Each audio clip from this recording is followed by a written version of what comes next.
So அதுக்கு தந்ததுலேருந்து 24 ஹவர்ஸில் accuser remind பண்ணணும்.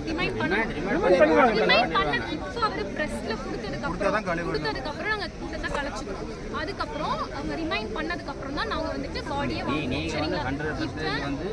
இல்லை சார், அவ்வளோ சேஃபாக ஐஜி சொல்கிறாரு. நாங்கள் இப்போ எங்கள் சைட்லேருந்து எந்த ஒரு கன்ஃபர்மேஷனும் தர முடியாது, தந்தா நாங்கள் வந்துட்டு அப்படிங்கிற மாதிரி அவர் சொல்கிறாரு. ஸோ ஐஜி அப்படி சார், ஐஜி வந்துட்டு இப்போ ப்ராசஸ் ஒரு நிமிஷம். ஸோ நான் உங்கள் சைடாக நிற்கிறேன். ஒரே நிமிஷம் சார், இப்போ வந்துட்டு ஐஜி வந்துட்டு ப்ரெஸ் மீட்டிங்கை தரல அப்படின்னா இருக்க எல்லா அமைச்சர்களும் சிஎம் சார் கூட வந்தால் தான் இவர் எஸ்பி சார், இது ஐஜி சார்.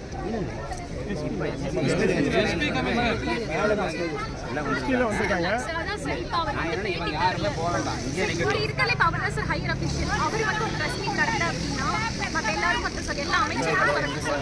எல்லா அமைச்சர்களும் வரட்டும் சார். சரி,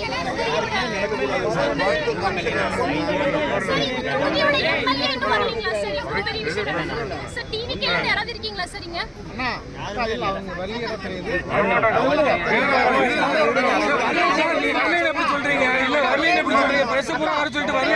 அவங்க கேட்கிற கோரிக்கை அவங்கள்ட்ட வச்சு பஞ்சாயத்து பண்ணிட்டு வரலன்னு எப்படி சொல்றீங்க? எல்லாருமே இங்க டிவிக்கே ஓட்டு போட்டு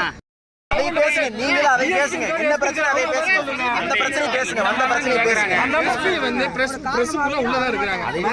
எல்லா பிரஸும் வந்துட்டாங்க. எல்லா பிரஸுக்கு வீடியோ அனுப்பிச்சு எல்லா பிரஸும் வந்திருக்கிறாங்க. சன் டிவில இருந்து எல்லாம் வந்திருக்காங்க. இந்த பாதி பேர் எடுத்துட்டு தான் இருக்கிறாரு. எல்லாம் அவங்க கேட்கிற கோரிக்கை நீங்க எஸ்பி யாராவது வந்து பேச சொல்லுங்க. இதை கிளியர் பண்ணுவீங்களா? இங்க பாருங்க, டிராபிக் எங்க வரையும் இருக்கு தெரியுமா? கையிலுக்கு எல்லாம் வாங்கிட்டு அதுக்கப்புறம் புள்ள சைட்டு போச்சுன்னு சொல்றாங்களே. எனக்கு பிள்ளைக்கு நீதி வேணாம். அவனை வெளியே விடுங்க.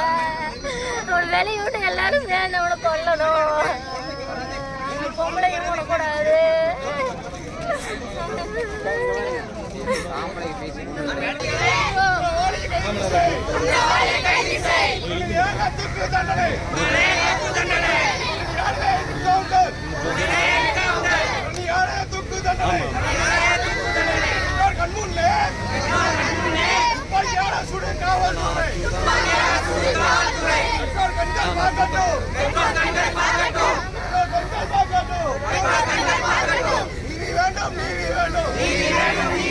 பச்சை புள்ளை குழந்தைக்கு